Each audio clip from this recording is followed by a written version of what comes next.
নিঃস্ব অবস্থায় কি দোয়া করতে পারেন একজন মানুষ, এই দোয়াটা শিখে নেন, ইনশাআল্লাহ আপনার জীবনের সমস্ত সংকট কেটে যাবে ইনশাআল্লাহ। আমি নিজেও ওই দোয়াটা বেশি বেশি করার চেষ্টা করি।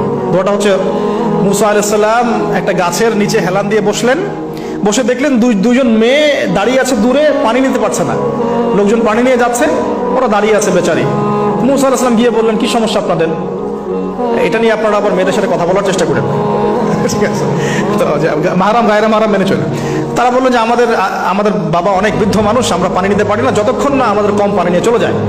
মুসা আলাইহিস সালাম একটু বললাম না, ফিজিক্যালি খুব স্ট্রং ছিলেন, থাকে না বডি বিল্ডার, সামনে গিয়ে কথা বলে সরো পানি দিতে দাও, তখন মানুষ একটু মূল্যায়ন করে না।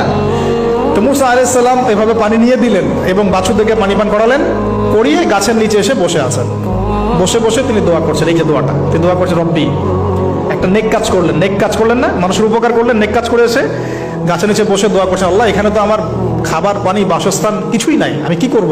রব্বি ইন্নী লিমা আনজালতা ইলাইয়া মিন খায়রিন ফাকির, রব্বি ইন্নী লিমা আনজালতা ইলাইয়া মিন খায়রিন ফাকির। আবার বলেন, রব্বি ইন্নী লিমা আনজালতা ইলাইয়া মিন খায়রিন ফাকির। অর্থ হচ্ছে, হে আল্লাহ, তুমি তোমার পক্ষ থেকে আমার উপরে যে নিয়ামতগুলো দিবে, আমি এর জন্য ফকির হয়ে বসে আছি। আল্লাহ অর্থ বুঝে পড়বেন ভাই, নামাজ রোজা হজ জাকাত যাই করেন আল্লাহর ওয়াস্তে অর্থ বুঝে পড়বেন।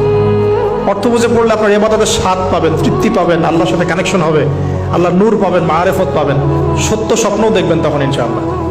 তখন শুয়ে শুয়ে সত্য স্বপ্ন দেখবেন ইনশাআল্লাহ। আল্লাহ পাক তৌফিক দান করবেন।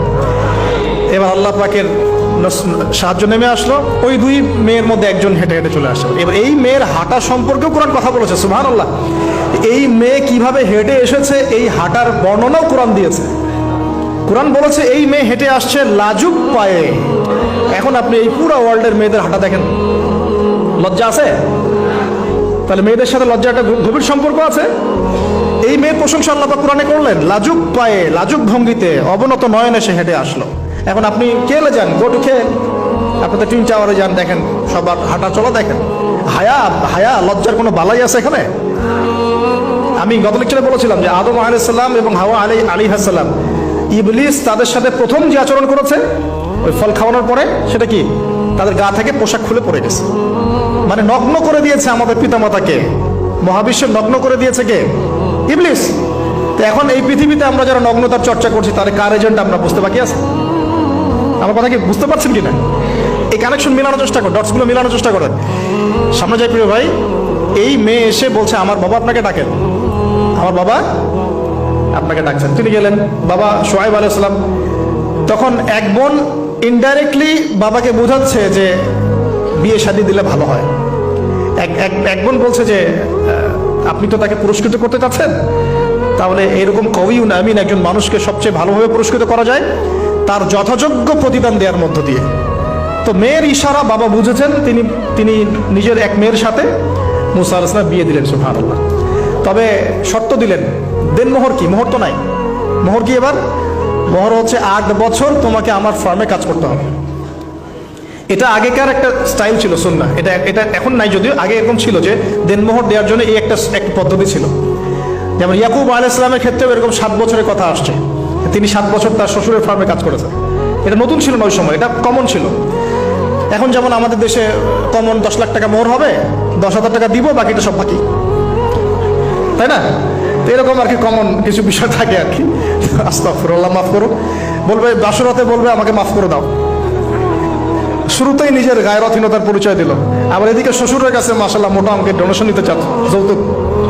বিয়ে আমাদের ওখানে মাশাআল্লাহ মানে কেনা বেচা, মেয়ে বিক্রি করতেছে আর ছেলে কিনতেছে। এবার 8 বছর পূর্ণ করা হলো, তিনি আরো 2 বছর 10 বছর পূর্ণ করলেন। এই 10 বছরে মুসা আলাইহিস সালাম নবী পরিবেশ পেলেন, অভিভাবক পেলেন, স্ত্রী পেলেন, প্রেমময়ী সন্তান ইত্যাদি সবকিছু। এবার আল্লাহ রাব্বুল আলামিন তাকে মিশরের দিকে যাওয়ার যে সময়টা এখন হয়ে গেছে, 10 বছর হয়ে গেছে, মিশরের দিকে যেতে হবে।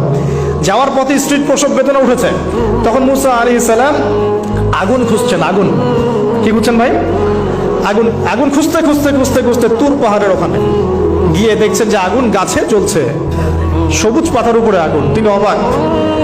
এই সময় আওয়াজ আসলো, বিসমিল্লাহির রহমানির রহিম, ইন্নী আনা রাব্বুক ফাখলা'না আলাইক ইন্নাকা বিল ওয়াদিল মুকদ্দাস তুয়া। মুসা, ইন্নানি আনা আল্লাহ লা ইলাহা ইল্লা আনা ফা'বুদনি ওয়া আকিমিস সালাতা লিযিকরি। মানে এখানে অনেকগুলো কথা আছে, সূরা তাহার মধ্যে আছে। আওয়াজ চতুর্দিক থেকে ভেসে আসলো, মহান আল্লাহ রব্বুল আলামিন তার শান অনুযায়ী, তার ইজ্জত অনুযায়ী তিনি যেভাবে কথা বলেন সেভাবে মুসা আলাইহিস সালামের সাথে কথা বললেন। আল্লাহু আকবার। বলেন, ইয়া মুসা, হে মুসা, ইন্নানি আনা আল্লাহ, নিশ্চয়ই আমি আল্লাহ, লা ইলাহা ইল্লা আনা, আমি ছাড়া কোনো ইলাহ নাই, ফা'বুদনি, তুমি আমার ইবাদত করো, ওয়া আকিমিস সালাতা লিযিকরি, আমার ইবাদতের জন্য সালাত কায়েম করো, আমার জিকিরের জন্য সালাত কায়েম করো, আমার স্মরণের জন্য সালাত কায়েম করো। ফাখলা'না আলাইক, তোমার জুতা খুলে ফেলো, ইন্নাকা বিল ওয়াদিল মুকদ্দাস তুয়া, তুমি তুয়া উপত্যকায় আছো, পবিত্র তুয়া উপত্যকায় আছো। আদব শেখানো হবে। এভাবে অনেক কথোপকথন হলো। নবী মুসা আলাইহিস সালাম ভয় পেয়ে গেলেন এবং আল্লাহ পাক আরো কথা বললেন, ওয়ামা তিলকা বিয়ামিনিকা ইয়া মুসা, তোমার ডান হাতে এটা কি? মুসা আলাইহিস সালাম বলছেন, ক্বালা হিয়া আসায়া আতাওয়াক্কাউ আলাইহা ওয়া আহুশু বিহা আলা গনামি ওয়া লিয়া ফিহা মাআরিব উখরা, এটা তো আমার লাঠি, এটা দিয়ে আমি ডালপালা পারি, আমার ওই যে গবাদি পশু চড়াই। আল্লাহ পাক বলছেন যে এটা ছুঁড়ে মারো, আলকিহা ইয়া মুসা, এটা ছুঁড়ে মারো। ফালকাহা, তিনি ছুঁড়ে মারলেন, ফাইদা হিয়া হাইয়াতুন তাসা, এবং এটা ছোটাছুটি শুরু করলো, বড় একটা সাপ হয়ে গেল। সুবহানাল্লাহ। এগুলো কোনো গাল গল্প নয়, এগুলো আল্লাহ রাব্বুল আলামিনের মুজিজা, মুজিজাতুল কুবরা, এটা বড় মুজিজা। তিনি পিছনের দিকে দৌড়ানো শুরু করলেন সাপ দেখে, খাইফা ইয়াতারাক্কাব, মানে ভয়ে দৌড়ানো শুরু করলেন। আল্লাহ পাক বলছেন, লা ইয়াখাফু লাদাইনাল মুরসালিন, আমার কাছে রসুলগণ ভয় পায় না, তুমি ভয় পেও না, তুমি ওটাকে ধরো পিছন থেকে, সেটা আবার লাঠি হয়ে যাবে। পিছন থেকে হাত দেওয়া হলো, লাঠি হয়ে গেল। সুবহানাল্লাহ। এবার বলছে যে তুমি তোমার বগলের নিচে হাত ঢুকাও। মুসা আলাইহিস সালাম বগলে হাত ঢুকালেন, বের করলেন, হাত থেকে টর্চ লাইটের মতো আলো বের হওয়া শুরু। এটা দ্বিতীয় নিদর্শন। কেন দেয়া হলো নিদর্শন? এবার আল্লাহ পাক তার দায়িত্বটাকে বলছেন, তোমাকে নিদর্শনগুলো কেন দিলাম, তোমাকে মনোনীত কেন করলাম, কেন তোমাকে মনোনীত করলাম মুসা, তোমার কাজটা কি? তোমার কাজ এখন এটা, ইযহাব ইলা ফিরআউনা ইন্নাহু তাগা, তুমি ফিরআউনের কাছে যাও, ফিরআউন সীমা লঙ্ঘন করেছে। মনে আছে ফিরআউনের কথা? সীমা লঙ্ঘন করেছে। তখন মুসা আলাইহিস সালাম তার অপারগতা প্রকাশ করছেন এভাবে। তিনি বলছেন, আল্লাহ, আমার তো জিহ্বায় জড়তা আছে, আর আমি তো ওখানে এক ব্যক্তি, আমার খুনের অভিযোগ আমার কাঁধে, আমি এখন কিভাবে কি করবো আল্লাহ?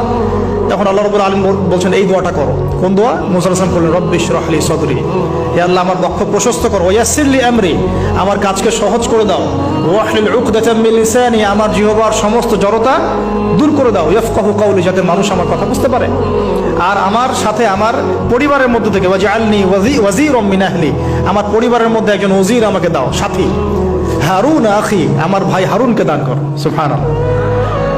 হারুন আলাইহিস সালামকে নবুয়ত দেওয়া হলো, দুজনকে আল্লাহ পাক এখন বলছেন, ইযহাবা ইলা ফিরআউন, তোমরা দুজন এখন ফিরআউনের কাছে যাও, ফাইন্নাহু তাগা ফাকুলা লাহু কাওলাল লাইয়িনা, তবে তাকে গিয়ে কর্কশ ভাষায় কথা বলবে না, নরম স্বরে কথা বলবে।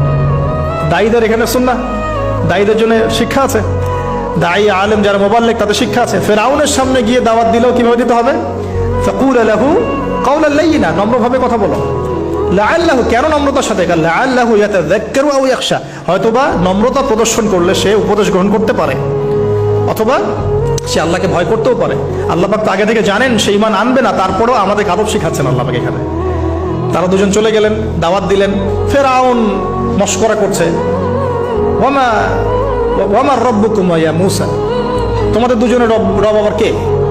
হ্যাঁ, মুসা আলাইহিস সালাম বুঝাচ্ছেন, রব্বি আল্লাযী, আমার রব সেই রব যিনি জীবিতকে মৃত করেন, মৃতকে জীবিত করেন, ইত্যাদি। মানে যার হুকুম ছাড়া একটা গাছের পাতাও নড়ে না, যিনি মাটি থেকে সব উৎপন্ন করেন, বৃষ্টি বর্ষণ করেন, সব বুঝালেন। ফিরআউনের বক্তব্য তখন এটাই ছিল, তোমাদের কাছে কি কোনো নিদর্শন আছে, কোন আয়াত নিদর্শন আছে? হ্যাঁ, নিদর্শন আছে। কি? লাঠি ছুঁড়ে মারলেন, সাপ হয়ে গেল। এখন ফিরআউন বলছে, এটা তো জাদু, এটা কি? আমার জাদুকররাও এটা পারে, জাদুকরটাকে ডেকে না হলো, জাদুকররাও লাঠি ছুঁড়ে মারলো, সাপ হয়ে যাচ্ছে। কিন্তু এই বড় সাপ ওদের সব সাপকে খেয়ে ফেললো। তখন ফিরআউন কিন্তু ভয় পেয়ে গিয়েছিল। এরপরেও এই হাত বের করে আলোর এই নিদর্শন দেখানো হলো। তাওহীদের দাওয়াত দেওয়া হলো, ফেরাউনকে ভয় করতে বলা হলো, ফেরাউনকে সতর্ক করা হলো যে আমার রব, আপনার রব, সবার রব হচ্ছেন আল্লাহ। সবকিছু বোঝানো হলো, কিন্তু ফেরাউন এই কোনো কথাই গ্রহণ করলো না।